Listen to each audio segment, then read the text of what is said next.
Shin Junseo felt like a useless D-rank blacksmith, the kind of person who was mocked whenever he introduced himself as a hunter. Deep down, he knew he would likely die as a worthless failure.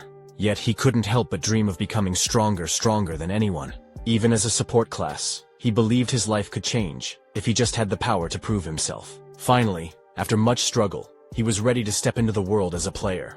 On the day of his first dungeon raid, Shin rushed through the forest, anxious about being late. He met up with two other hunters, Kim Jimin, a C-rank hunter, and Lim Duan, who joked about Shin's tardiness. Before Lim could elaborate on his own experiences, Jimin interrupted, reminding him that he was often late himself. Shin apologized for his delay, and the three set off together. Lim lightened the mood by teasing that Shin wasn't too late after all. And Jimin added that they could simply walk the rest of the way since Hyunwoo and Do-yoon were already inside the dungeon. Shin couldn't shake his guilt. It had been 3 months since he joined the guild, and this was his first dungeon raid. To make matters worse, he was there as a support, which meant he had to prove his usefulness. When they finally met up with Hyunwoo and Do-yoon asked if this was Shin's first raid. Shin confirmed, explaining that he was there to provide support. Do-yoon advised him to be cautious, as supports lack the combat abilities of hunters. He emphasized the importance of maintaining the right distance, close enough to be protected, but far enough to avoid getting caught in the fight. Since Shin was a maker, his role was to stay back and create daggers when signaled. Do-yoon assured him that the dungeon was easy, and that Shin didn't need to overexert himself. Just then, Lee Hyunwoo detected mana, signaling the presence of monsters nearby. Lim instructed everyone to prepare for battle, and they moved into formation. Do-yoon asked Hyunwoo for details, and Hyunwoo reported 3 small mana signatures and 1 large one, a boss monster. Do-yoon found it unusual for a boss to stray from its designated area, but decided to take it on himself, assigning the others to handle the smaller monsters. He asked Shin how long it would take to create a dagger.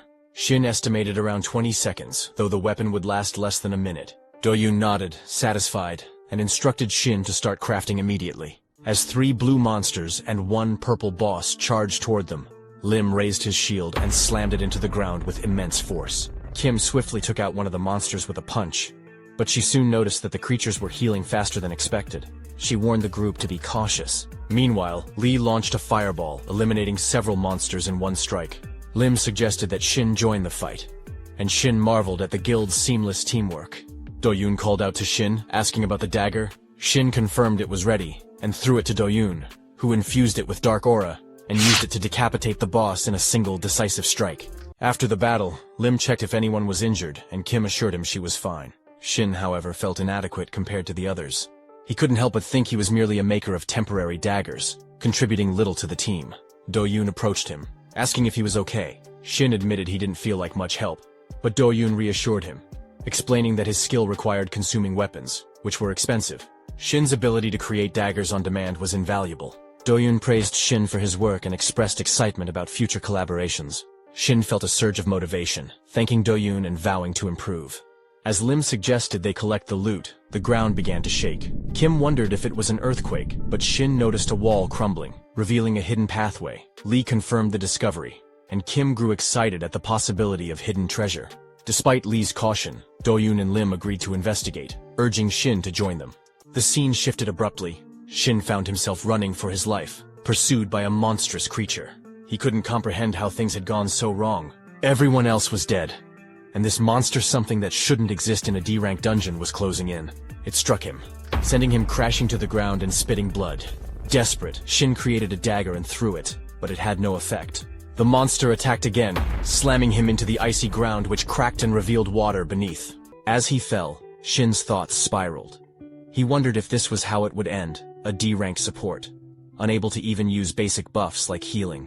He had finally found a guild that needed him, yet here he was, running like a coward. He questioned whether he should have ever become awakened, believing it was a dream beyond his reach. Suddenly, a screen appeared before him, announcing that he had discovered the spring and fulfilled all the conditions to become a player. As the message displayed, a bright light enveloped him, signaling the beginning of a new chapter. A screen appeared in front of Shin, displaying a notification that he had received a new reward and needed to decide whether to check it.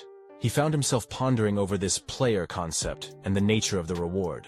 For a moment his mouth hung open as he considered drinking some water, but he quickly snapped himself out of his daze. He thought to himself that he didn't fully understand what was happening, and honestly, he didn't care. Deciding to act, he selected yes. Suddenly, a massive dagger materialized, forming a set of stairs that allowed him to climb out of the ice and stand up to face the monster.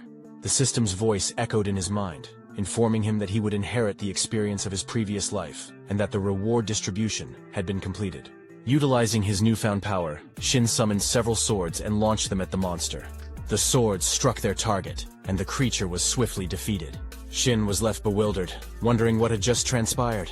He felt unfamiliar memories beginning to take root in his mind, but before he could fully process them, the monster lunged at him again.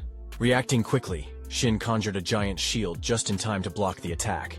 When the monster's punch slammed into the shield, Shin was shocked to find that he had taken no damage. Despite being a golem-type monster with incredible durability, the shield held at least temporarily. However, the monster's next strike shattered the shield, forcing Shin to step back. Drawing on the information from the emerging memories, he recalled that even though it was a golem-type monster, its weaknesses and the tactics to defeat it should still apply. The problem was that the monster didn't seem to have any obvious weak points, and it possessed a regeneration ability that made it even more formidable. Determined to gain the upper hand, Shin decided to use his skill, Grid World. The skill allowed him to materialize a grid within an equal distance radius, enabling anything created within it to move freely according to his will. It was recommended that he attack from multiple angles simultaneously. Shin unleashed the attack, sending the grid to strike the monster from all sides, breaking it into pieces, and finally killing it. Initially, Shin had thought of Grid World as merely an auxiliary skill, something to help him use his creations more efficiently. However, as the skill's proficiency grew, it became clear that it could also function as a powerful offensive ability on its own. A system window popped up, indicating that the monster had been defeated. Shin felt a mix of curiosity and confusion.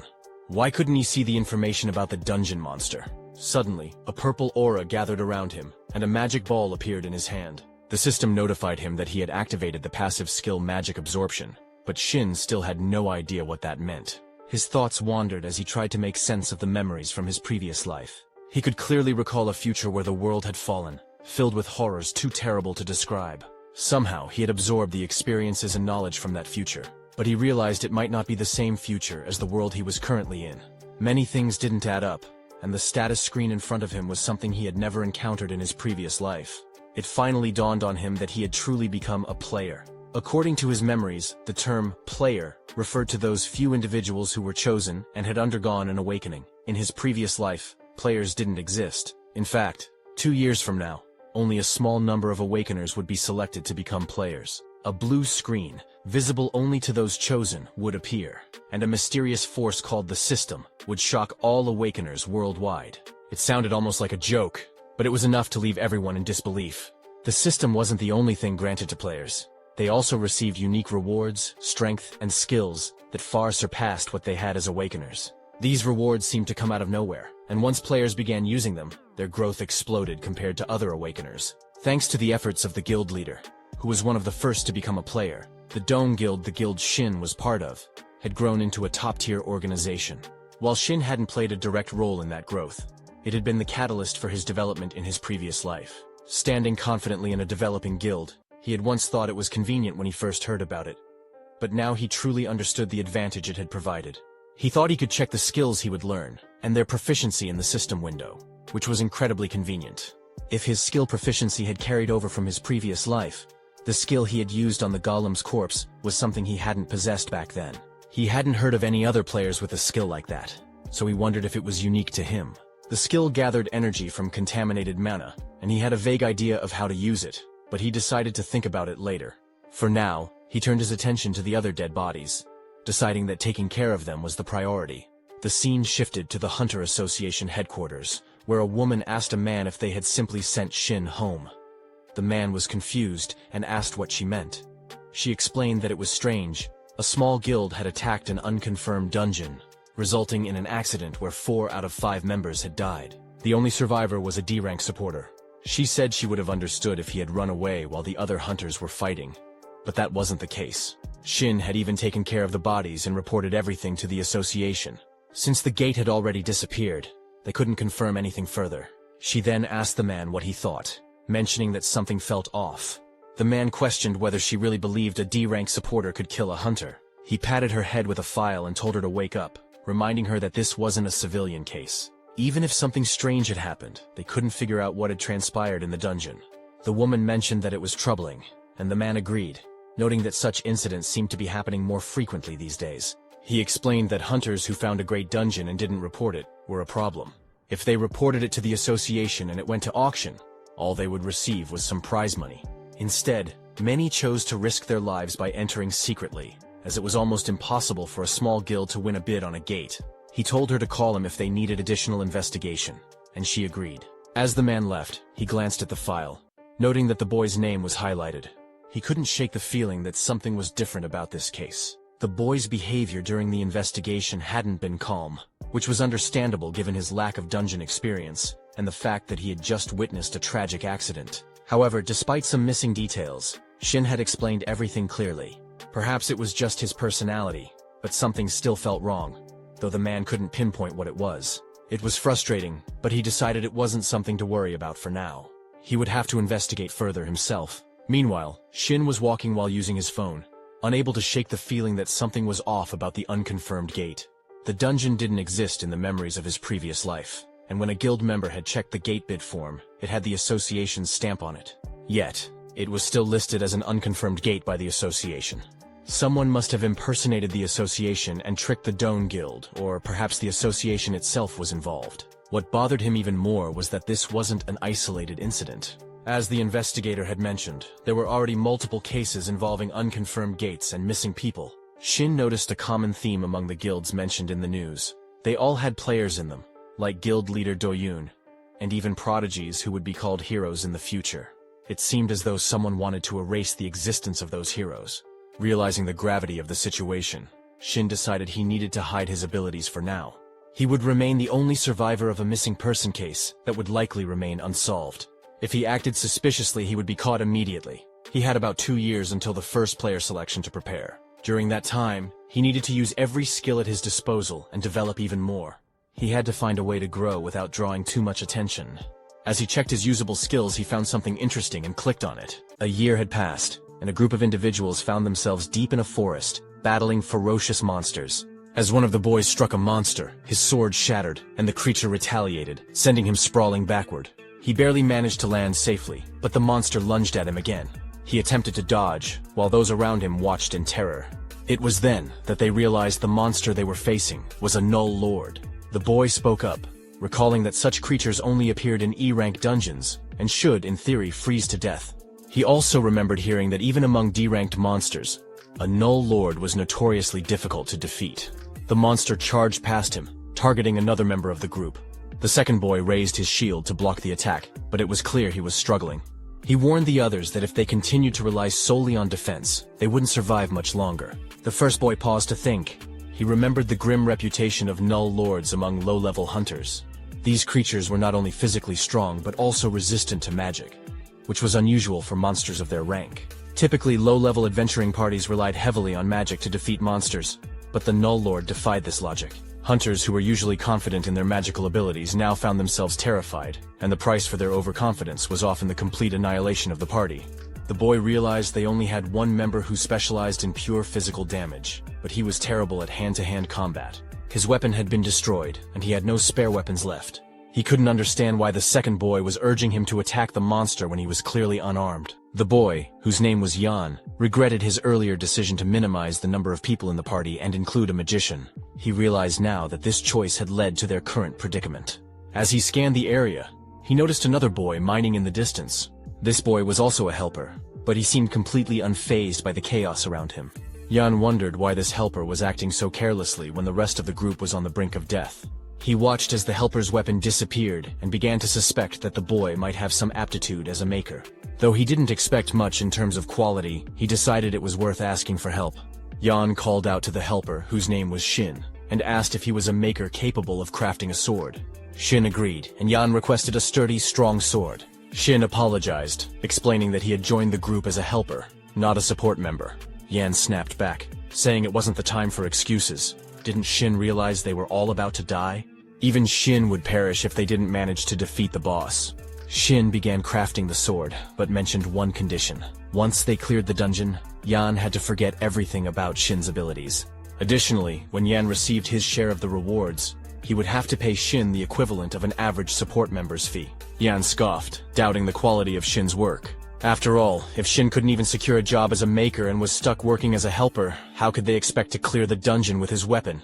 Shin laughed in response, saying it was ironic because good weapons were essential for clearing dungeons. He assured Yan that as long as they had the necessary tools, they would succeed. With that, Shin began crafting the sword. The scene then shifted to the Overkill Guild, one of the 3 major guilds in Korea. A girl knocked on the door of the president's office, and he called for her to enter. She informed him that the Awakeners Association had requested their cooperation, particularly regarding a dungeon with a rank error. She agreed with the president's assumption that, while the request appeared to be for cooperation, the association was likely willing to pay whatever Overkill demanded. The president noted that the other guilds didn't have much of a choice. The girl added that there were very few Awakeners capable of entering a gate that had been forcibly closed. The president was watching the news when he saw a report about a group of hunters who had entered a dungeon with a rank error. As he looked at the group's photo, he spotted Shin and realized he had seen him before. A few weeks earlier, a dungeon with a rank error had appeared in Sukadam, and the president had been dispatched to the area. He had dropped by the scene and remembered seeing Shin there. According to the report, Shin was listed as a helper.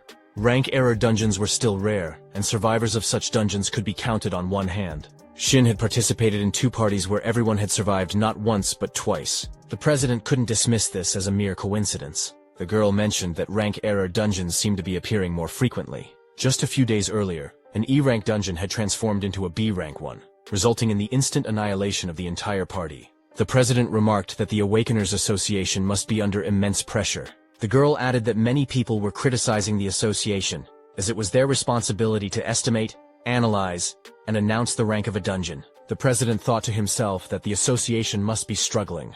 He suggested that those in their guild with the trespass skills should take on more commissions and monitor the situation closely. He then asked the girl about the task he had assigned her, finding a weapon maker of A rank or higher. She replied that she hadn't found one but had obtained a B rank weapon from a Japanese blacksmith. She asked if he wanted to test it.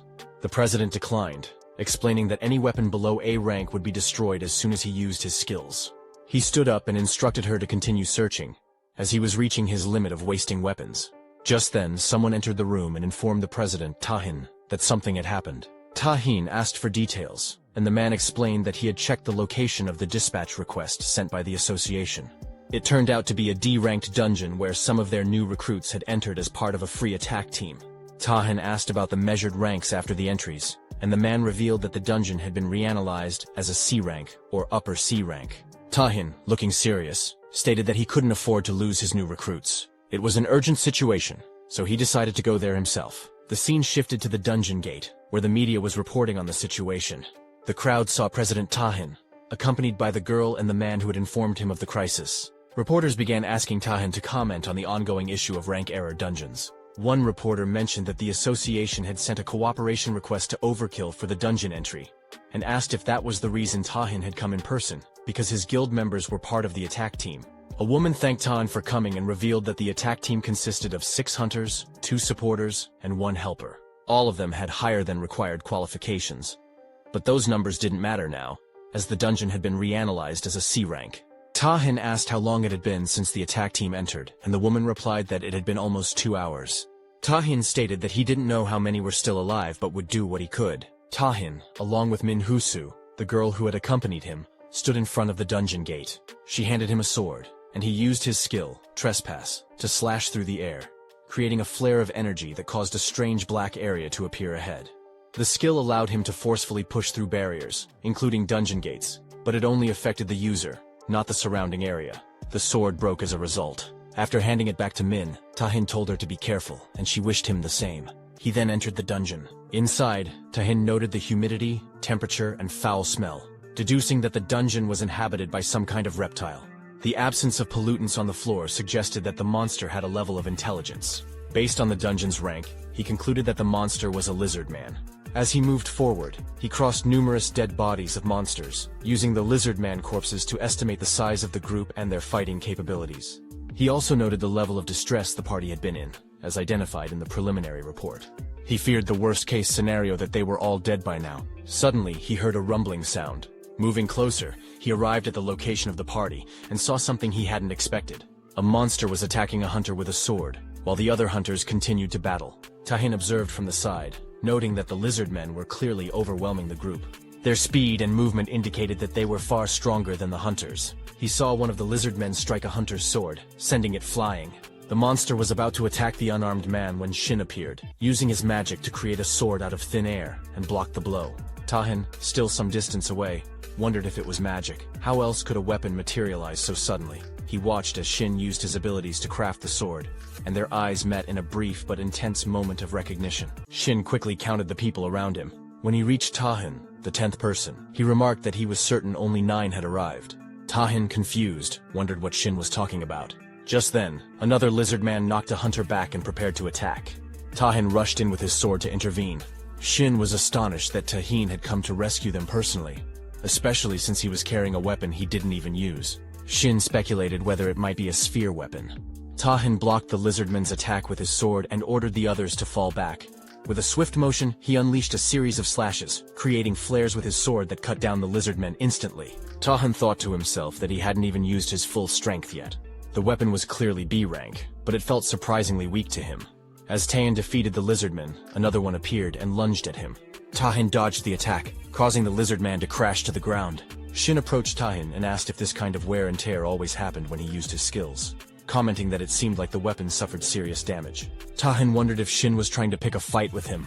Shin then called out, urging Tahin to use his weapon properly and avoid destroying any more of the fragile weapons. Tahin was taken aback when Shin materialized a weapon with a single gesture. Not only was Shin a weapon maker, but he was also exceptionally skilled and competent far beyond the average. Tahin couldn't comprehend why someone so talented was acting as a mere helper.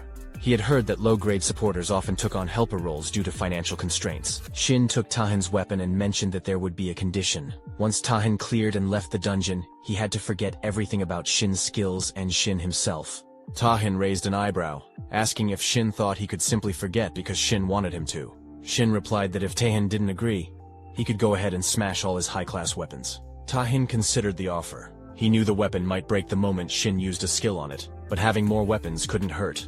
Reluctantly, Tahin agreed, promising to forget about it. Shin smiled, saying that was great, and told Tahin to go wild. Tahin rushed to attack the lizardman, flaring his sword and breaking the monster's weapon. Shin watched in surprise, having expected Tahin to merely deflect the attack. Instead, the opponent's weapon was destroyed first. Tahin's control over his weapon was far beyond what Shin had anticipated. Shin wondered if Tahin's weapon was just that much stronger. Intrigued, Shin thought to himself that the weapon maker must be capable of manifesting at least a B-rank weapon on the spot. This was getting interesting. Shin decided to test the weapon's capabilities further. He cranked up the power, stabbing the lizardman and using a fire blast. After that, he jumped behind the lizardman, stabbed the weapon into its head, and released another blast of fire. The lizardman spat out green blood as it collapsed. Tahin stood there staring at the weapon Shin had made, now covered in blood. To his surprise, there wasn't a single scratch on it. Before he could ponder further, the newbies from his guild appeared, calling out to him. They thanked Tahin, saying it was because of him that they were alive and safe. Tahin replied with relief, noting that none of them seemed badly hurt. They explained that they hadn't been able to fight with their own weapons, but had managed to hold out thanks to Shin. Tahin turned to Shin and asked for his name. Shin wondered why Tahin would want to know the name of a mere helper. Tahin replied that they should at least know each other's names and introduced himself. Finally, Shin approached and introduced himself as well. He mentioned that he would leave the magic stones at the dungeon's entrance. The others agreed, but Tahin asked Shin to accompany him to the boss room. Shin hesitated, stating that he was just a helper. Tahin insisted, explaining that the dungeon had turned into an error dungeon, meaning no one could leave unless the boss was defeated, whether they were a helper or a supporter. Shin responded by saying that Tahin was more than capable of taking down the boss himself. Tahin countered, pointing out that, as Shin had seen earlier, no other weapon could handle his skills. No matter how skilled Shin was, it would be pointless if he just ended up smashing the weapon Shin had made for him. Shin assured him that the weapons he made wouldn't break. Tahin argued that while Shin might believe that, this was an error-class dungeon. The creatures here were far beyond the average lizardman, and if the boss was as strong as he feared, no amount of caution would be excessive. Shin eventually agreed and began moving, his steps echoing as he followed Tahin. When they reached the boss room, they encountered the Lizard King and another lizardman. Tahin suggested that Shin should disregard any previous danger levels or information he had, and focus on ending the fight as quickly as possible. He warned that if they took too long, his weapon might snap in two. Shin once again assured him that the weapon wouldn't break, and added that if Tahin didn't believe him, he could test it out himself. The Lizard King commanded his minion to attack, and the lizard lunged forward with its paw.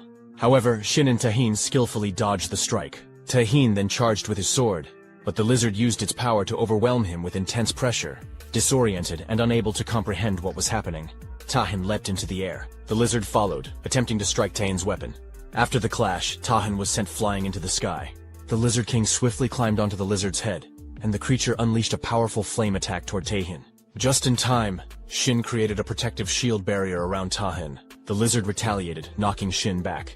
Still in the air, Tahin turned to Shin and asked, "Wasn't that the one who makes weapons?" Shin replied, "A shield can be a weapon too. Haven't you been hit by one before?" Tahin flared his sword, promising that once they got out of there, he would have plenty of questions for Shin. The Lizard King then conjured a long chain to strike Tahin. However, Tahin effortlessly stopped the chain with his fist, causing it to wrap around his sword. As the lizard tugged on the chain, Tahin was pulled closer. Shin, urging Tahin to focus, told him to stop playing around and fight properly. In response, a second sword materialized in Tahin's other hand. Tahin, noticing the new weapon, questioned, "Didn't you tell me to test him? Shouldn't it be something for a pet?"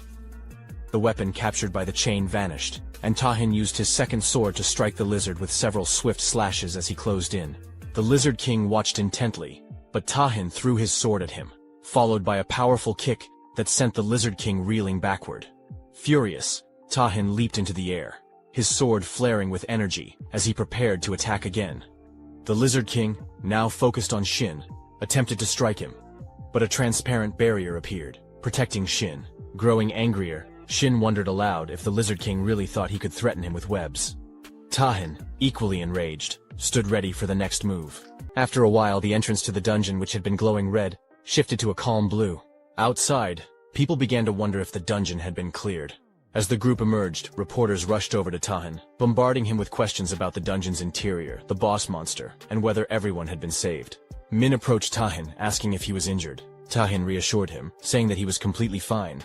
The hunters surrounding him praised his efforts, with one girl mentioning that if it weren't for him, they would all have perished.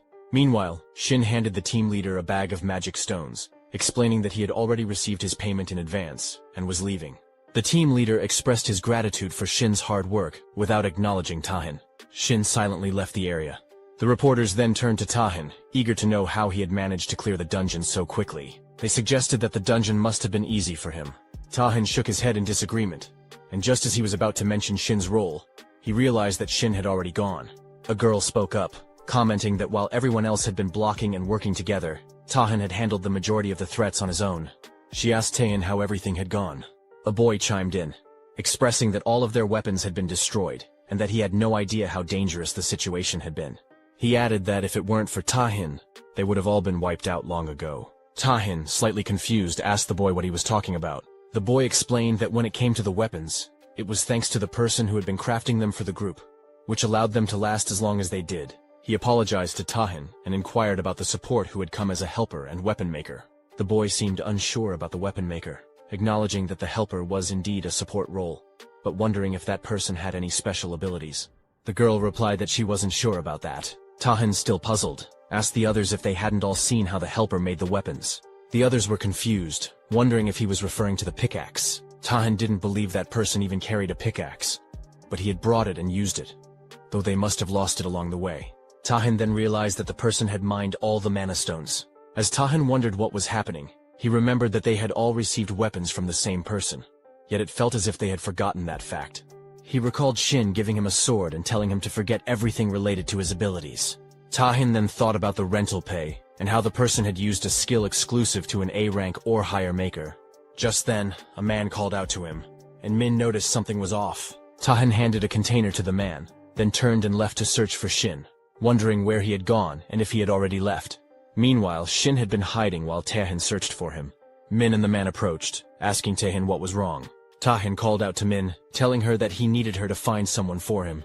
As Tahin sat in his guild office, several men arrived with information about Shin's location. They reported that around 10 warriors that same day, Shin, accompanied by a 5-member team, had entered a D-rank dungeon near Sampo. Tahin nodded in agreement, mentioning that Sampo wasn't too far away. The men hesitated before asking him a question.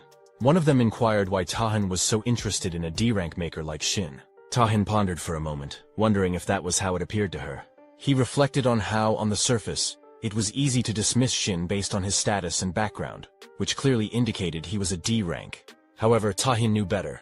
The rental pay skill alone disproved everything. The level of skill in that ability was beyond anything Tahin had ever seen before. It wasn't just an ordinary skill. It was something with the potential to bring about great fortune. Yet it seemed that Shin was using it only to conceal his true identity. A weapon maker with such talents could easily reach a level far higher than D rank. And Tahin was certain he would understand more when he finally met Shin again. At that moment, he would no longer feel the same doubt. Tahin would be able to use his full power without worrying about the weapon breaking.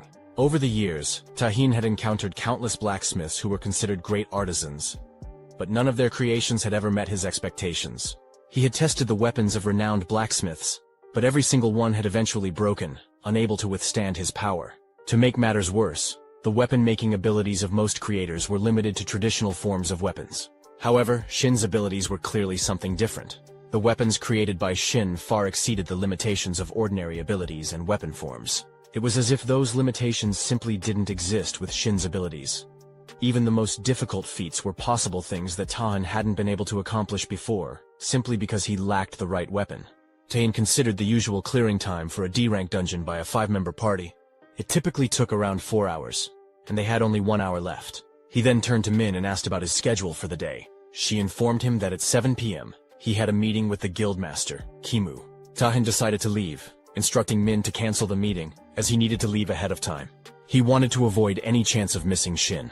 The scene shifted to the dungeon, where a boy in armor had just defeated a boss. He was in shock, realizing that the ribbon used by the helper was indeed made by Shin. If such mana could destroy a boss weapon, Shin must surely be at least B rank. When the man's weapon shattered into 2 pieces, the boy thought they were done for. However, to his surprise, he hadn't anticipated that the person who had entered as a mere helper would possess such an incredible ability. He marveled at the quality of Shin's work, admitting he had never seen anything like it before. Grateful, he thanked Shin, acknowledging that if it weren't for his help, they would have failed. He suggested that they should recruit him. A girl nearby agreed, commenting that it was a shame Shin was still going around as just a helper. The boy agreed, noting that Shin certainly had a good eye for this kind of thing. Shin, however, was deep in thought. He realized he had used more mana than he had anticipated. He hadn't expected to encounter a party struggling so much, especially since it wasn't an error dungeon. As he began collecting the magic stones, he thought that if only he had just a little more mana left back then, things wouldn't have gone so poorly. He recalled the intense heat that had filled the dungeon earlier, especially after defeating the golem. Once he had used up all his mana, the heat dissipated and never returned. The mana he felt now was no more powerful than that of a typical D-rank awakener. Still, there was relief that he hadn't encountered any major problems while crafting the weapons. Shin also reflected on how his past life memories had helped him in ways he hadn't expected. The maker's basic skill, creating, was designed to aid in the creation of specific objects. It was a highly intuitive skill, where the quality of the item created was directly proportional to the mana used. However, there was still one unknown aspect. Another method that could enhance the performance of the skill, which Shin had yet to uncover.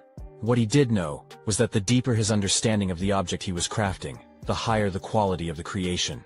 The most remarkable aspect of the ability was that as the quality of the item increased, the efficiency of the mana also improved. This meant that even when using the same amount of mana to create identical objects, the quality would vary meaningfully based on the creator's level of understanding. After his hidden ability was revealed, Shin found himself reflecting on the various training he had undergone. He remembered his horse training, the material research, the lessons he received from a hunter as a support, and his time spent in the workshop learning the intricacies of crafting. Despite all this, the excitement he felt was more intense than he had expected. He continued mining, thinking that while he didn't know exactly how much better his abilities would become, he knew that in comparison to the mana he was using, the quality was improving. However, it was clear that there were still limitations, both in crafting and in using the rental pay skill. The process was still clunky, and he struggled to use both abilities effectively at the same time. As he gathered the magic stones, he thought about how expensive mana-related equipment was. That was why, for the time being, he couldn't afford to purchase any of it. Just a few more mana points, he thought, knowing that mana-related items were among the few things that could be mass-produced. He made a mental note to order more potions. Although his earnings as a helper were modest, he was still struggling to get by. No one would accept a D-rank maker as a full-time support, so he didn't have many options. But at least the results of his efforts were promising, and for that, he was relieved. He opened his status window and saw that there was only a small amount left until he reached his mana absorption goal. About 20% remained. He realized that a few dungeon clears wouldn't be enough. A single mana clear only contributed just over 1% of the total mana, and the efficiency was far too low. The only remaining option, it seemed, was to enter an A-rank error dungeon to absorb a large amount of mana at once. Entering the ranker dungeon was the only method. Unlike other dungeons, it allowed for significantly more mana absorption, which was exactly what he had been seeking. The problem was that he couldn't predict the difficulty of the ranker dungeon before entering.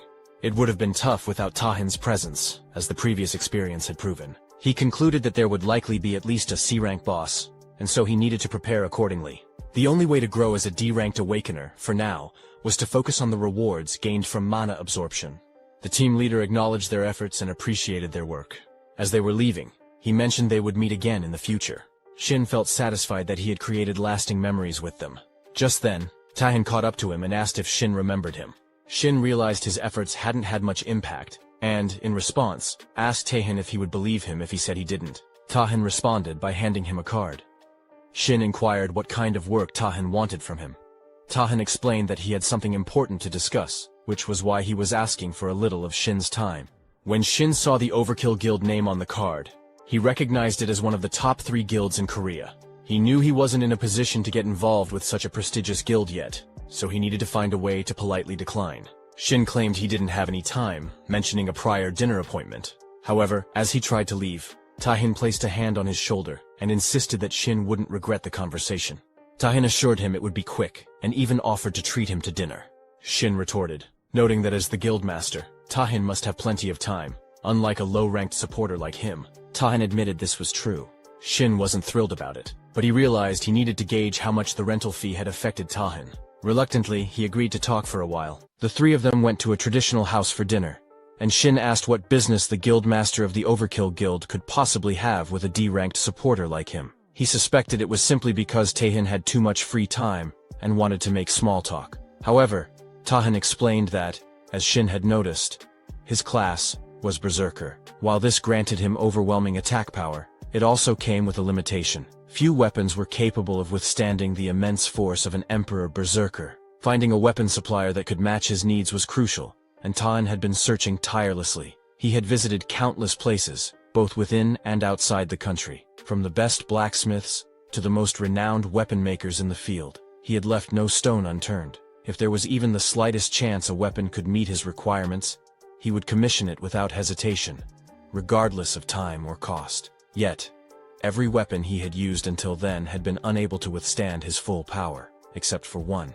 a sword created by Shin. Shin realized then that the rental payment hadn't affected Tahin at all, and he didn't believe there was a nullification skill in the Berserker class. Tahin's careless confidence made Shin wary. He knew he would need to be cautious when using such a strategy with a higher-level hunter. Sensing the change in Shin's demeanor, Tahin decided to be more direct. He asked if Shin would be interested in joining his guild, knowing that Shin wasn't currently affiliated with any. Tahin promised that if he joined, Shin would receive the best possible treatment. He offered Shin a contract fee of 10 billion, along with separate payments for operational expenses and dividends. The contract would be for 1 year, and each time it was extended, the fees would increase by 10. Just as Tahin was about to explain that the exact details would be in the contract, Shin quickly apologized, stating that he had no intention of joining a guild, and would have to decline the offer. With that, Tahin had nothing further to discuss. Shin stood up to leave and thanked him for the meal. Tahin called out to him once more, but Shin didn't stop. Min, who had been quietly observing, asked Tahin why he had made such an offer to Shin. There seemed to be no clear reason for it, yet the conditions were trivial. Tahin responded by saying that if Min were in his situation like Shin, she wouldn't question the offer. He continued, mentioning that while the weapon Shin had created hadn't fully reached his potential, it was the first one that felt like it could withstand everything he had to give. Min hesitated, still unsure, but Tahin pressed on. It wasn't just about the sensation of the weapon itself. He asked her to consider the total sum of all the high-level weapons he had destroyed over the past year. Min realized then that the guildmaster's expenses on weapons were astronomical, especially when factoring in the cost of those weapons being destroyed because they couldn't handle the pressure. If a weapon wasn't above a certain rank, his abilities wouldn't even be fully unleashed. Min then remarked that if that were the case, the contract fee Tahin offered would mean very little. However, The issue until now had been that no one, not even those considered the best in the field, had been able to craft a weapon that could withstand such power. Taehin responded by explaining that the fact Shin had this ability was exactly why he wanted to recruit him at any cost, regardless of the offer he made. As Shin walked away, he thought to himself that there might come a day when he would have to turn down an offer from one of the top 3 guilds, the Overkill Guild, and from Taehin himself. While the offer was tempting, he knew it was still too early for him. He decided to wait patiently, certain that Taehin would come back to him again. The scene then shifted to a dungeon where several goblins were being slain. Suddenly, one boy's arm was severed by a mysterious figure. Another boy, witnessing this, asked the man who he was. The man wielded a giant sword, and his actions were so striking that they would be remembered for a long time. At a moment like this, most people would be whining or begging for their lives, losing consciousness from the pain. But this person, the one who would eventually become a hero, was different. He stabbed the first boy, killing him without hesitation. The second boy, stunned and confused, wondered what had just happened. Was the man trying to kill them all and take their trophies? The man, not concerned with such a mundane reason, responded that it wasn't his intention to explain himself. He saw it as a waste of energy to explain anything to someone who was about to die, but he would share everything if the boy managed to defeat him. So, the boy had better hurry and try. The boy realized the man was not an easy opponent. At this ambiguous distance, he would surely die. So he resolved to either lose an arm or a leg in an attempt to fight back. He charged at the man. But the man blocked the attack effortlessly with his massive sword, and swung it back with such force that the boy's sword was sent flying into the air. The boy was stunned. The man then kicked the boy with such strength that he was knocked back. Disappointing, the man muttered. Excited by the fight, he said it was his first hero-ranked subjugation in a year. However, to think that the boy was such an insignificant opponent was a letdown. Still, he commended the bravery it took for the boy to challenge him. The boy, now on the ground and realizing his fate, pleaded for his life. The man coldly replied that he would send the boy off cleanly, and with that, he slashed him dead. As the boy fell lifeless, the man moved forward, reflecting that he had hoped for a more challenging fight. It hadn't even served as a decent warm-up. The boy had worn an unfair expression in his last moments, but there was no need for concern. The report would make it clear that they had fought valiantly against the boss and died heroically. He tossed the dead body of the boy aside, remarking that this was a common occurrence in a rank error dungeon. He checked the collection of photos of the deceased, noting that his collection was growing, and that he lived for moments like this. The only thing that felt strange to him were the heals.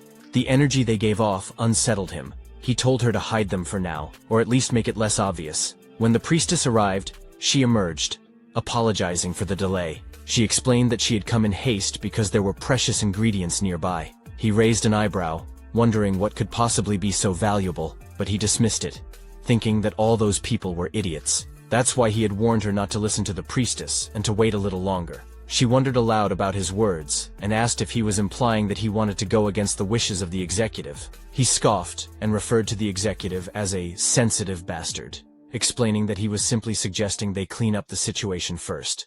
She offered to handle it, assuring him it was her specialty. He reminded her not to forget their promise, that she would let him face an S-rank hunter, and that was the only reason he had been associating with her. He also added that he hadn't been able to fully unleash his power yet, and wanted the opportunity to do so without any hesitation. She agreed, reassuring him not to worry, as she would contact him soon. She tore open the belly of the dead body, wondering what would emerge next. Suddenly, a monster appeared from within the corpse. Her eyes lit up with excitement as she called it the child, confirming that the Excelsior had been right after all. The scene shifted to a portal where a group of hunters was gathered. Shin approached a man who was concealing his face with a mask and carrying a weapon case. He was visibly surprised when he saw the man, and it was none other than Taehin. Taehin seemed just as surprised to see Shin, and wondered aloud why he was there. Shin asked him why he had come, and Taehin replied with a grin, noting that Shin had a good eye for recognizing him. Shin explained that he only knew one person who carried a weapon case like that, and then asked Taehin again why he was there. Taehin responded that he was there to attack the gate. Shin raised an eyebrow and asked why a D-rank gate, of all things. Taehin explained that the guild member who was supposed to enter had suddenly fallen ill, so he was filling in as their substitute. Before Shin could say anything more, a man called out to them, urging everyone to head inside. Taehin turned to Shin and said, "Let's get going." As they began to move, Shin couldn't help but think to himself that he knew Taehin would show up eventually, but he hadn't expected him to be so quick. Now, he would have to adjust his plans accordingly. They all finally entered, and Tahin turned to Shin, asking why he had refused to join the guild. Shin replied that he had already rejected the offer and didn't want to discuss it any further. A boy asked a girl if she had heard about the auction for the C-rank gate that had taken place that morning in Chunshin. The girl confirmed, and the boy told her he had heard that the Hewn Moon Guild had acquired it in one go. She agreed, mentioning that her friend was there, and had heard the bidding had reached such a high price that no one else dared to compete. Shin, overhearing this, thought to himself that the Hewn Moon Guild had purchased a C-rank gate, and he wondered if they had found something special inside. Tahin then asked Shin if he was interested in buying gates himself. He explained that if Shin joined their guild, he would easily be able to acquire special gates above B rank, as there were certain privileges that came with the guild's name. Shin reflected on Tahin's words. To most awakeners, the name of their guild was of utmost importance. It not only brought them the envy and admiration of the public, but also granted them opportunities for other lucrative jobs, along with incomparable revenue and rewards. Furthermore, their vested rights within the guild allowed them access to countless privileges for high-level special gates. The guild members could secure entrance tickets, and their influence wasn't determined solely by talent. Political connections played a major role in gaining access to these opportunities. This structure meant that rare treasures, those that could be earned through such gates, would naturally fall into the hands of the larger guilds. Tahin told Shin that, as an awakened, he must have a goal he was working toward. Whatever that goal was, with the backing of Overkill, it would be easier for Shin to achieve. He couldn't understand why Shin would reject such an offer. Shin coldly responded that it was none of Tahin's business. He vaguely knew what he was doing, and since there had probably never been anyone who had rejected an offer from the Overkill Guild, he wanted to make it clear, no matter what, he was not going to join any guild. Tahin wondered aloud if Shin's rejection was due to some trauma from the annihilation of the Doan Guild, which he had read about in the report, or if there was another reason. Whatever it was, Tahin wasn't going to give up so easily. As they continued ahead, a boy was visibly frightened by the sight of spiderwebs covering the ceiling. They pressed on, and soon, the man spoke up, telling them that they were about to enter the monster's territory. Noticing the group's inexperience, he quickly began to explain the situation. He started by confirming that they had all received the reconnaissance report. The monsters they would face were legion spiders. The level of difficulty for each individual spider was low, but their special traits made them a threat. These spiders lived in groups, and the reconnaissance report indicated that there were approximately 50 of them, which wasn't an overwhelming number. However, they possessed paralysis poison in their fangs, so the man warned them to be careful not to get bitten. Tahin made a sound and quickly told everyone that the monsters were coming soon, urging them to stick close to him. Shin, unfazed, replied that they didn't need to worry about the support and helpers. They should just prepare for the fight. Tahin, however, addressed the team's competency, reminding them that it was essential to protect the support and helpers. It was a rule hunters had to follow, no matter their abilities, the situation, or whether they agreed with it. Shin scoffed, telling him that no hunter would be foolish enough to follow such a rule. Just then, someone mentioned that the spiders were approaching. A boy holding a sword was visibly trembling, but he tried to calm himself. He reminded the others that they could defeat the spiders if they stuck to what they had learned. As one spider jumped toward them, the boy swung his sword effortlessly, slicing it down in a single slash. Another boy used his shield to protect himself, while a girl with a magic staff cast spells, attacking the spiders with bursts of energy. Tahin thought to himself that, for a D-ranked team, their performance wasn't bad, and he didn't have to worry about them too much. However, Tahin was taken aback when he saw the large group of spiders. He hadn't expected there to be more than a few dozen. As the spiders rushed to attack, Tahin drew a fire-based weapon and began fighting back. He noted that the durability of each legion spider was fairly low, even among ranked monsters.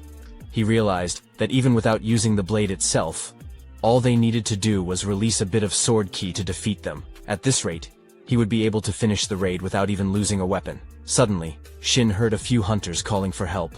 The river was surrounded by a large number of spiders. The boy with the shield warned that the spiders wouldn't stop coming, and that only a few hunters had done the reconnaissance. The second boy mentioned that things were going to get rough, and the girl with the magic staff was also reaching her limit with her mana. Tahin glanced at Shin and suggested they move toward the trouble, then told Shin to follow him. Shin, however, responded that Tahin should go ahead and help while he finished handling things on his side. Tahin was surprised by Shin's reaction, but before he could respond, a spider jumped at Shin. Tahin shouted for him to get down, realizing that Shin could easily get caught up in the attack if Tahin used his sword recklessly. But Shin reacted quickly, opening his eyes and shaping his power into a square form above the spider. With a swift movement, he launched his attack, killing the spider instantly. The creature collapsed at his feet. Shin thought to himself that, of all the weapons he could currently make, the sword was the one with the greatest craftsmanship. It would be the most effective for dealing multiple hits and pouring power into them all at once, something impossible with his current mana reserves.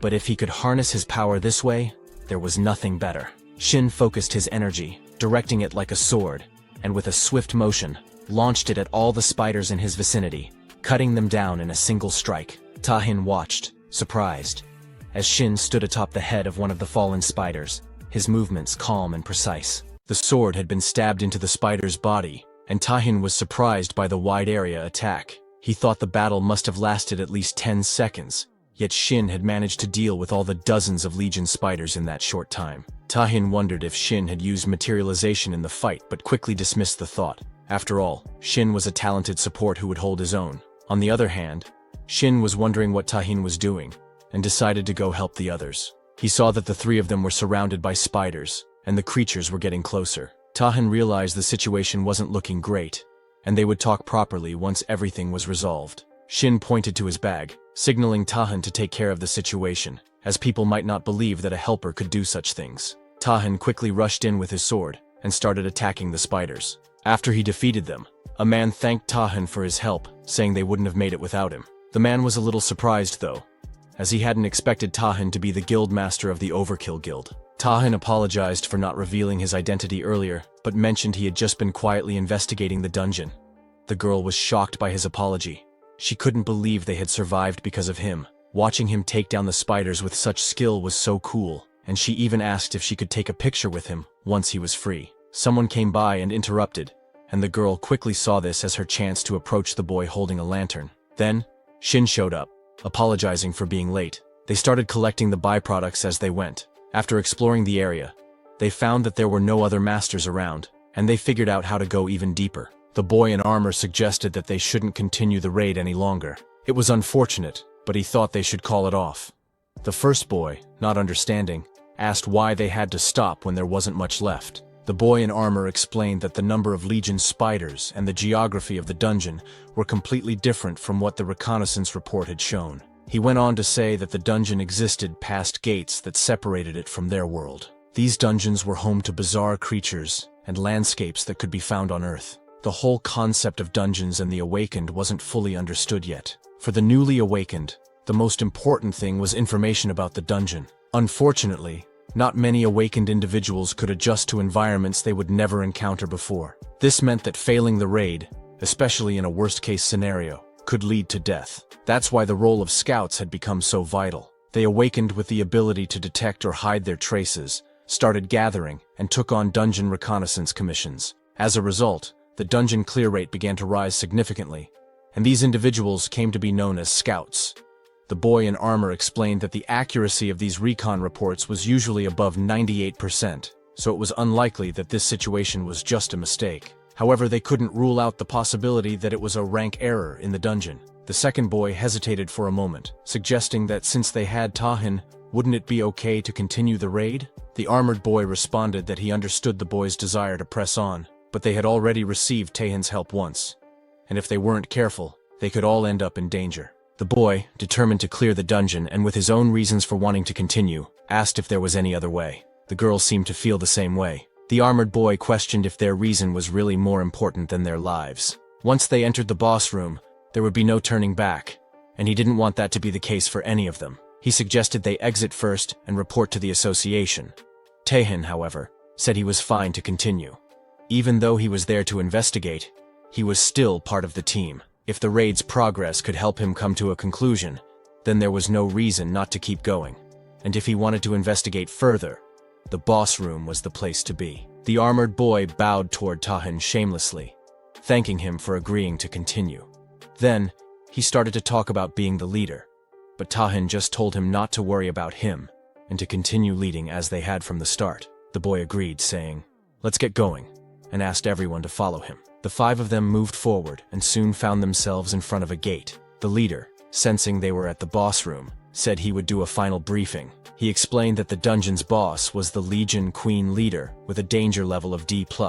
Her overall battle ability was low, so she was considered an easy boss, mainly focused on breeding Legion spiders. However, that was just the original intel, and they had no idea what lay behind the door. He gave a final command. "Let's head inside." The girl created some light to help them see, but Tahin couldn't sense anything unusual. The leader warned them to be cautious since it was the boss room. Soon, they spotted the queen spider and a few others nearby, as well as a boy dressed like a spider, the one mentioned in the briefing. The girl breathed a sigh of relief, noting that the boss looked exactly as expected.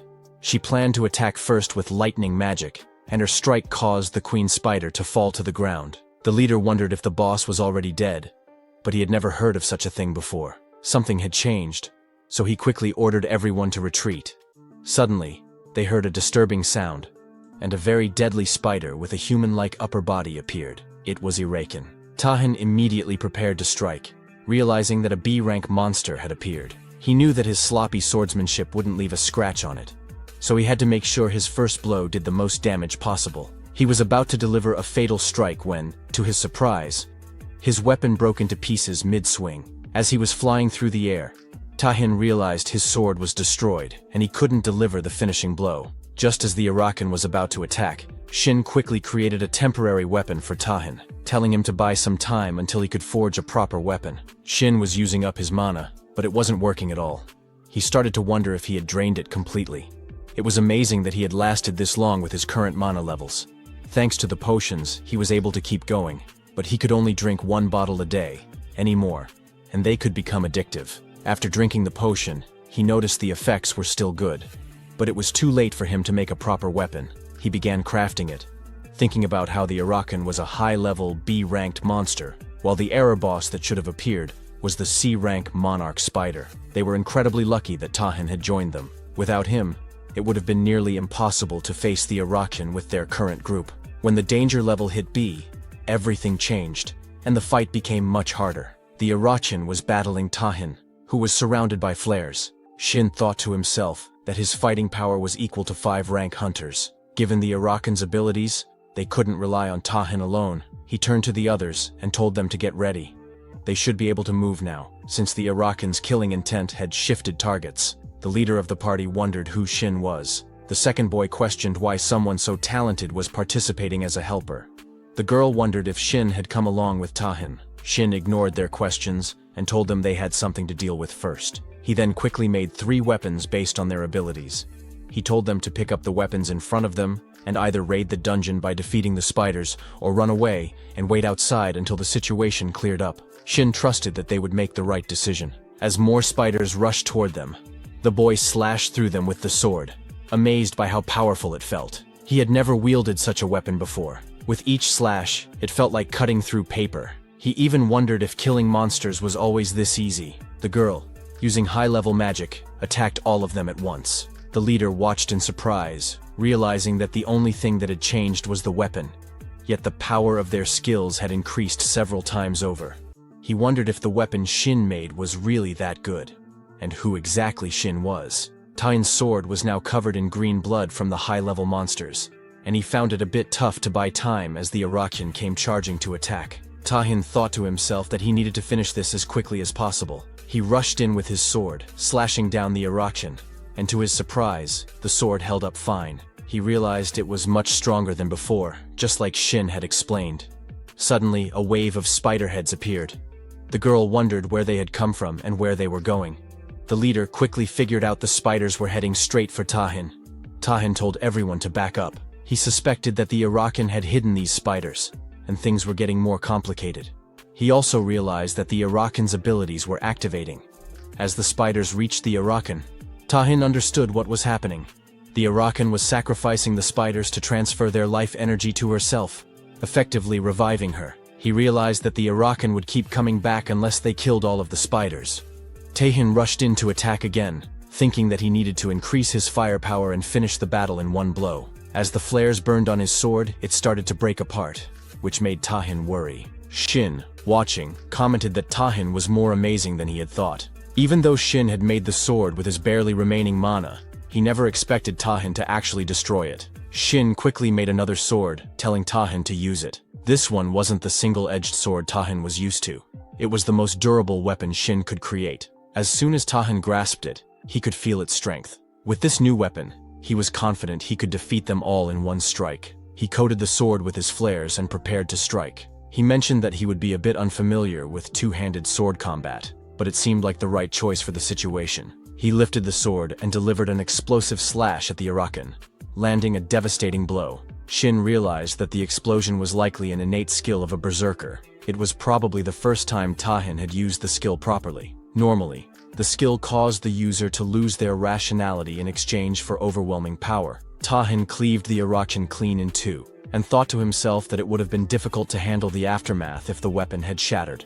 Tahin felt the danger in the situation. If he hadn't released all of his power, his rationality might have been consumed. That was the second time since his awakening that it had nearly happened. He realized he had used his skill properly this time, but it was still unsettling. As he looked at Shin, he understood that Shin was no ordinary awakened. The moment his abilities were discovered, the whole world would focus on him. They stood there, looking at the dead body of the Arakan, which radiated an overwhelming amount of mana. It was nothing like any other dungeoneer boss they had encountered.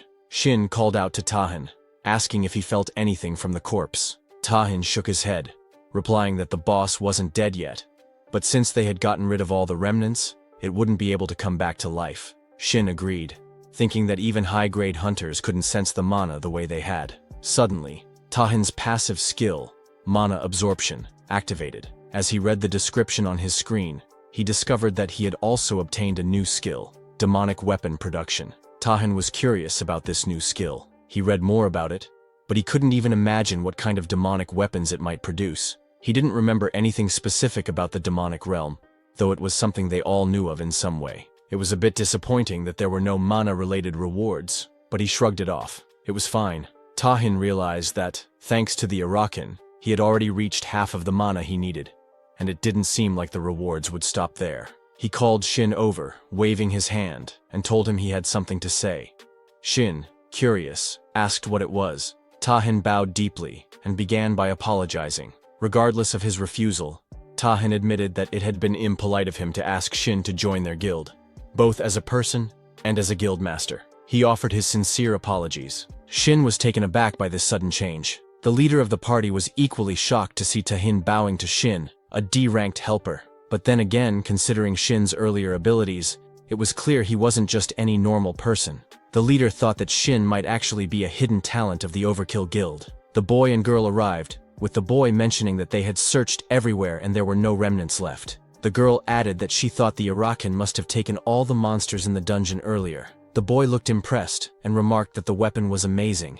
It sliced through monsters without the need for any energy. The girl agreed, saying she had never heard of a weapon maker like that before, and wondered if Shin was somehow related to the Overkill Guild. The leader motioned for them to leave and contact the association. The boy, still curious, asked if there was any particular reason they should leave so soon. The girl agreed, saying she wanted to thank Tayin and the helper first. The leader turned to them and quickly urged them to leave the area, calling it a disgusting place. The boy agreed and asked him to stop rushing them as they were leaving. The leader glanced back, thinking it was clear that the helper must be connected to the guild. It was good to leave now without attracting any unwanted attention or getting involved with the affairs of a big guild. Things would only get tiring for them. However, he couldn't help but think that, no matter the emergency situation, revealing that kind of power so easily was different from what a big guild would usually do. Such guilds tended to emphasize security and caution. Shin agreed with the leader, mentioning that even though Tahin had used the rental pay,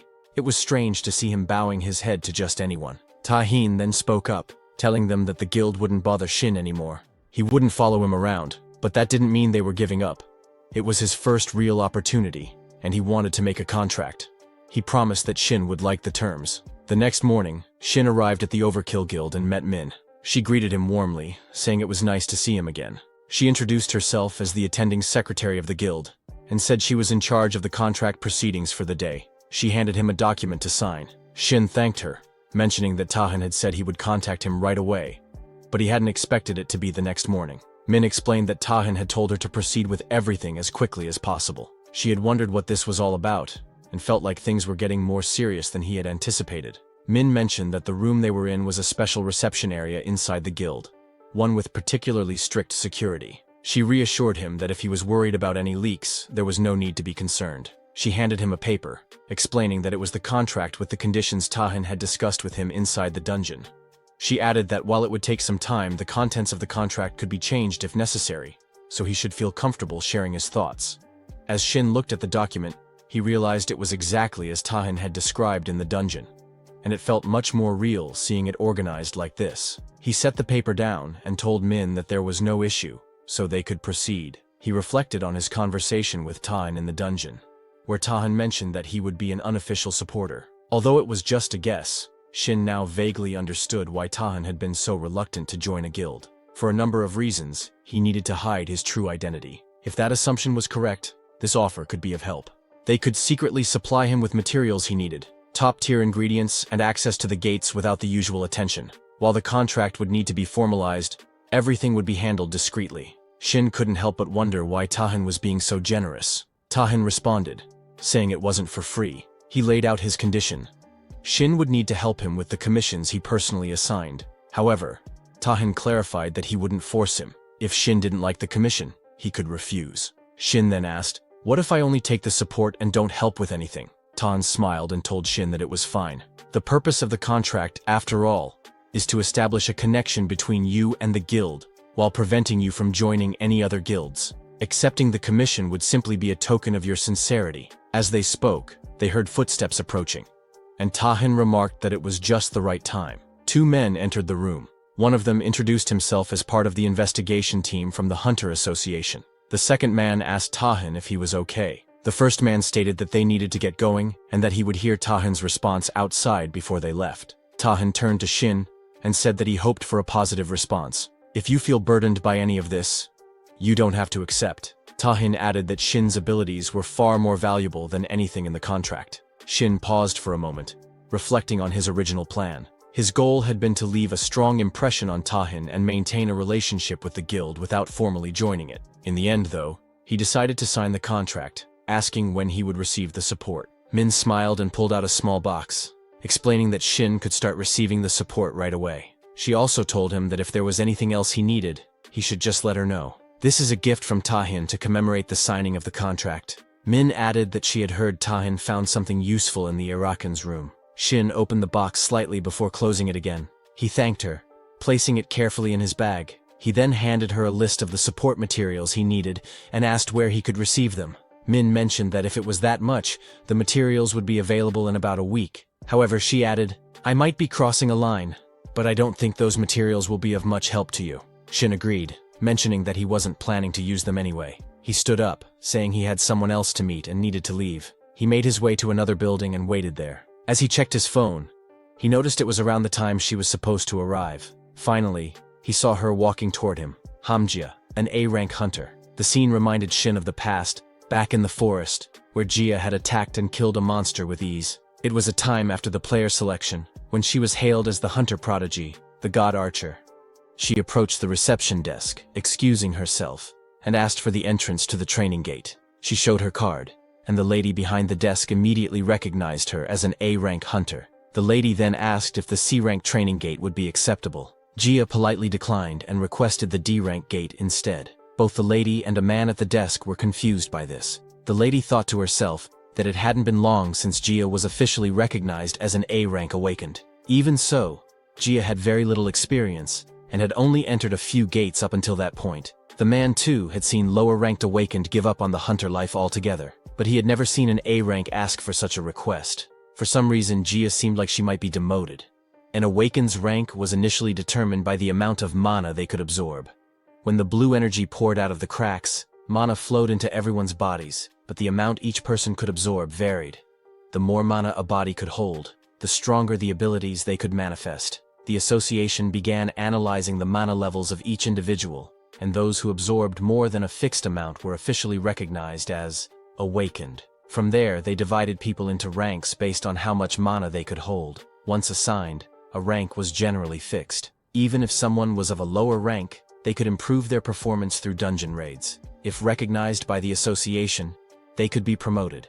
and the opposite could happen as well. Gia finished filling out the form and handed it to the lady. The lady told her she would help with the association process and asked if Gia had a partner she was planning to enter with. Gia declined. The lady then said she would add Gia to the partner recruitment list, as the rules required at least 2 people to enter together.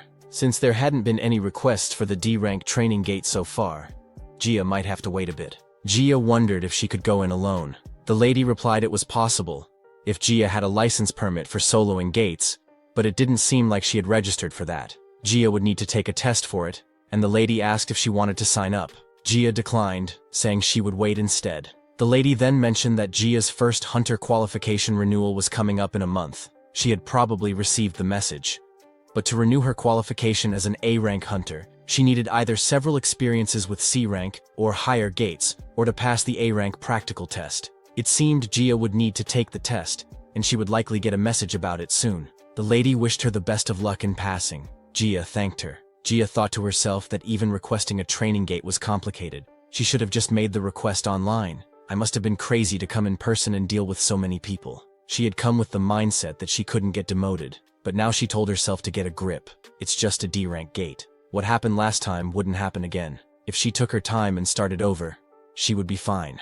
The receptionist asked Gia to wait, but a request had already come through. The rank was D as expected, and since Gia was going in alone, it didn't matter. She quickly clicked agree. The scene shifted to a dungeon gate where Gia arrived, thinking, it's been a while since I wore this. It feels so awkward.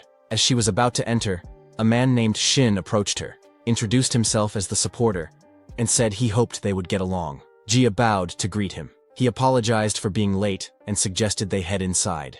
Gia agreed, mentioning that she would make the request. Shin thought to himself that Gia was an A-rank hunter who had first been estimated as A-rank. However, after a series of failed tests, she was one of the few awakened who had been demoted to C-rank. What intrigued him was that Gia, despite everything, had earned the title of God Archer. The reason she had received such a title was that after being chosen as a player, she had discovered her hidden talent, and Shin knew exactly what that talent was. It was a talent that could have been discovered even if Gia hadn't become a player, and Shin was determined to help her awaken it. That same day, they entered the dungeon world, where goblins were roaming through the forest. Gia hid and watched them, wondering if they had left. It was a relief to see real monsters, which made her glad she had brought equipment that could sense their mana. She then excused herself to Shin, apologizing for going alone and asking if it was okay for her to take on the monsters by herself. She promised to share all the loot and compensate him as well. Shin reassured her, saying, "Don't worry about me. If you need help, I can at least provide arrows." Gia thanked him and got into position to attack. Using her archer skill, she told herself not to be nervous, then took aim at the goblins. As one fell, the others began to charge her. Gia didn't hesitate and fired another arrow, taking down more goblins. Shin, watching, thought to himself that he hadn't seen her fight like this before. Not since she became a player. Her raw destructive power far exceeded that of an A-rank hunter, but it would be meaningless if she couldn't aim. Gia focused, thinking, one of my 3 arrows should hit its mark. With this kind of speed, I'll be able to shoot at least 4 more, so I'll end it with just 2 shots. Then, Gia noticed a goblin playing a bugle, and soon a swarm of goblins surrounded her. She froze, wondering where she should shoot and what she should do next. As the goblins behind her prepared to attack, Shin summoned giant swords to form a protective barrier around her. He approached her, saying, "I need your help." Gia was shocked and asked, "Wasn't he D-rank?" He nodded and explained that he couldn't last long on his own, which was why he needed her assistance. Gia was unsure what to do, but Shin moved toward the monsters, hiding behind the bushes, and told her, "Use all your remaining power to shoot an arrow." Even though she had no idea what he was planning, Gia agreed with determination. She aimed and fired a deadly shot in the direction Shin had indicated. "Did I shoot it?" she wondered. "What should I do now?" Shin smiled and told her, "You've opened the path. Now, it's time to run." Gia was taken aback, but without hesitation, they both started running. They both reached a cave near the mountain. Then, Gia wondered if they were really safe. Looking around, she questioned whether they had truly escaped, or if they were just hiding from the goblins. She realized that the goblins seemed to have stopped following them, but so much had happened that she couldn't trust her instincts. Still, she couldn't understand why Shin was so calm, but it didn't matter. They needed to get out of there quickly. Jia mentioned that she would end things for the day and was going to give Shin all the compensation. However, Shin told her they couldn't leave yet. Since the goblins were on high alert, they would remain in the area for a while, making it too dangerous for them to leave just yet. He also thought they might have dropped the rescue player they were provided with while running, so they had no choice but to wait until the goblins left. Jia was shocked and asked, "When will we be able to leave?" Shin replied that it could take half a day, but depending on the situation, it might take longer. Jia was already stunned by the thought of waiting half a day. Shin considered it a lie. He thought the goblins would leave in about 30 minutes. They weren't monsters with that much coordination after all. The real issue was something else. The king of the stretch. Jia, in her current state, seemed like she would believe anything he said. But the problem now was getting her to go into the cave with him. He wasn't sure if she would agree to it and wondered if there was any other option. Jia apologized, saying it was all her fault. She regretted not fighting the goblins properly, and for insisting on going out alone in the first place. She apologized again, feeling like she would cause trouble once more. She couldn't believe she had ended up in such a situation in a D-ranked dungeon, thinking someone like her shouldn't have even entered one. Seeing her worried, Shin snapped in front of her, telling her that if she was so sorry, she should just fulfill one of his requests. Jia wondered what he meant. He suggested they talk inside since they had plenty of time. Once inside the cave, Jia wondered if Shin really needed her help. While she had been an A-rank hunter, she didn't have much experience in dungeons and couldn't even fully understand what he was trying to say. She realized it was about an elite monster. Shin replied, reminding her that she had mentioned earlier it was her first time in a training gate, so it made sense she wouldn't know. The formation wasn't widely known. There wasn't just a boss monster in the dungeon. There was also a monster ranked below the boss, known as an elite. The cave was the habitat of this elite monster. Up until then, Shin had been refused by others and couldn't even fight it. Jia was the first person to accept him as a supporter into her party. Seeing her reaction, Shin wondered if his request had been too awkward. Jia agreed to help if he was fine with it. She thought it was the right thing to do, especially since he had helped her escape from a dangerous situation. She understood how painful it was to be unable to join a party and wanted to repay him for that. As Jia was thinking about helping Shin, the mana detection machine suddenly beeped. The elite monster had arrived. Jia quickly told Shin to get back. She reasoned that even though it was an elite monster, it was still from a D-ranked dungeon, so if she could just land one hit, they would be able to take it down. Jia fired an arrow at the elite, but the monster blocked it with its weapon. She was shocked. How had it blocked her shot? She had mistaken the situation and realized she needed to attack with all her power. The monster rushed toward her, but Jia froze in that moment. Shin pulled her back, causing them both to fall, and the monster's attack missed. Jia was worried about Shin's safety. Her mind flashed to the past where others had once criticized her. A girl had rudely confronted Jia, saying she couldn't even shoot arrows properly. She blamed Jia for nearly causing her death and demanded compensation. Jia tried to apologize, but the girl didn't want to hear it. The girl interrupted, saying Jia's apologies were pointless and just excuses. She claimed that just because Jia had been appraised as an A rank didn't mean the world owed her anything. Then, she told Jia to wait and promised to show her who she was really talking to. Now Jia, searching for another party after being expelled, had been rejected by multiple groups, even though she was an A-rank hunter. They were gossiping about Jia, calling her a failed A-rank hunter. One person mentioned that she had almost killed her party members in a dungeon. Another said they heard that Jia couldn't even kill a weak monster, which was why she was being rejected from even D-ranked parties. They wondered what had happened to her talent, questioning if she was going to be like this forever. Jia stopped listening, feeling the weight of their words. Birds, she thought to herself. Maybe she should just quit being a hunter after all. Because of her, even Shin was getting caught up in trouble. The elite monster wasn't attacking her directly. Instead, it sent its sword to block her attacks, telling her that fighting wasn't really its thing. Jia was surprised to see Shin stepping in. He calmly told her that he knew it wouldn't make sense, but asked her to listen carefully. If she could calm down and follow his instructions, they would win. He thought to himself that he had set the stage, and in such an urgent situation, there was no problem activating it. All he needed to do now was buy some time. He told Jia to look carefully at the monster, and if she did, she would be able to see something. Then, she needed to fire at that spot with all her power. Jia stood up, sensing something shift. It felt as though every fiber of her being was bristling. It was uncomfortable, but she pushed through, getting into position to attack. She could now clearly see where to strike. She knew this was her one chance and decided to put everything into a single arrow. With determination, she fired at the elite monster.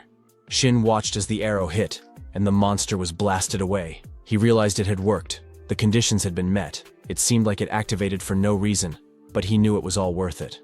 There was a huge hole in the monster's chest, and it finally collapsed. Shin mentioned that it would feel unfamiliar, and the sensation she was experiencing seemed to intensify throughout her body. The method he used was a bit extreme, but to awaken her, he had to trigger that feeling.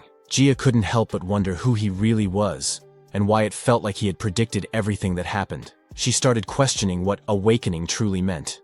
He told her not to rush, assuring her they had plenty of time, but she insisted, demanding he stop changing the subject and just give her a straight answer. Just as she was about to say more, she fainted. Shin carried her on his back, commenting that making allies was tough, but at least he had managed to sort out that one thing. They made their way out of the cave, and when she came to, she told him she didn't understand why she had acted that way. It felt like she hadn't even been herself, and she couldn't believe she'd been so rude to someone who had saved her twice.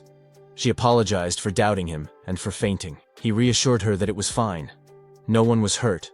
All the monsters were defeated, and she just needed to pull herself together. But tears welled in her eyes as she agreed. He then asked if she could hand him the necklace he had given her earlier, before they entered the cave. She stood up to give it to him, and when he saw its color had changed, he realized she had used it. He reminded her that it was the mycuic sensation, something they could only obtain in an A-ranked dungeon like Harpy's Refuge. The ability of that item was to enhance the senses when specific conditions were met. The ability would activate automatically, rapidly heightening the user's senses beyond normal human limits, allowing them to tap into transcendental perception. The tricky part, however, was meeting those conditions. The user's emotions had to be pushed to the extreme, and for someone with Gia's personality, the most effective trigger was extreme fear. He explained that he had deliberately created a situation where she would feel terrified. It was going to be tough, but as long as he succeeded, he would be able to awaken her, even at a cost. There were very few items like that on the market, and he had given up on using them. But to think that Tahin could acquire one in less than 2 days, that was only possible because Shin had made everything fall into place so easily. However, he knew this was just the beginning. Gia had only experienced the awakening through the item.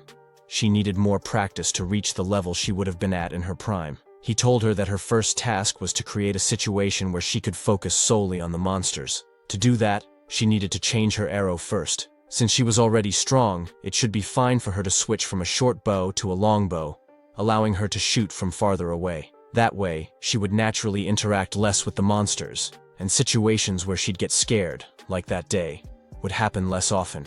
There were a few other things she needed to work on as well. She thanked him for all the advice, leaving him slightly confused by her words. She explained that she was grateful for everything, even the pendant. She had thought she was going to die without being able to do anything, but when she held that pendant, she felt something shift. It was like everything around her stopped, and she sensed a strange connection. She could see clearly where to aim, as if a target had been engraved onto the monster. To be honest, even though she was an A rank in name, she didn't feel any better than a D rank in terms of personality and skills. No matter how hard she tried to change, she only grew more disappointed in herself. But lately, it felt like she had grown so much in such a short time, just by knowing him. She began to realize she was more capable than she thought. For the first time, she felt excited about herself, and in a rare moment, she talked at length. Just as she was about to say more, he told her that it would be tough to do it alone. He gave her his number so she could reach out if she ever needed him. She smiled, happily accepting, and promised to share her number too. But just as she was about to, he received an urgent message from Tan and decided to contact him once they were out. The scene shifted to the Hunter Association headquarters, where Tahin was on the phone with Shin. After thanking him, Tahin said he'd contact Shin again after the briefing. He agreed to help Shin if he could, then mentioned that the item Shin had given him last time had been incredibly useful. Shin, now already out of the training area and parting ways with Gia, expressed relief that the item had helped and thanked Tahin for agreeing to assist him before ending the call. While Tahin waited, Min entered the room, informing him that the association president had sent word. They could move out now. As they left, Min wondered about the unusual situation. Normally, the president would send an official document, but today, he was summoning Tahin personally. Commissions sent through official channels were always tough, so if the president was calling him in directly, it might mean an S-rank gate had appeared again. Tahin reassured her that it was fine, especially since Shin had agreed to help as well. He said if he fought like he had before, there wouldn't be any danger. He felt it had been the right decision to build a connection with Shin. Min noted that Tahin seemed in a much better mood after the Arakan dungeon raid. She guessed it had something to do with that mysterious maker. He had been acting differently ever since, and she couldn't help but wonder about the unlimited support he'd mentioned. She also found it shocking that the guildmaster would offer such generous conditions, even though Tahin was no longer in the berserker class, which usually made it hard to control emotions. Yet, he was more calculated and cool-headed than anyone. Min couldn't help but wonder if Shin was more capable than she initially thought. But then again, there was no way a D rank could create a weapon that would satisfy someone like Tahin. Since Tahin didn't bring up Shin often, Min decided she would need to look into it herself. They arrived in front of a meeting room, where a man greeted Tahin, asking if he had come alone. Tahin wondered if someone else was supposed to be with him. The man replied that, from what he'd heard, 2 guildmasters were supposed to attend. But since Tahin had come alone, he could head inside first. Tahin then asked if the man knew who the other guildmaster was. The man said the other guildmaster had just arrived. A voice called out to Tahin, asking if it was really him, and mentioning how active Tahin had been lately. Tahin and Min turned around, immediately recognizing the person, who clearly pissed him off. The man smirked. I hadn't thought it would be enough just to see you here. That's it for today. Make sure to subscribe and comment below with your thoughts on this recap. Thank you all for watching.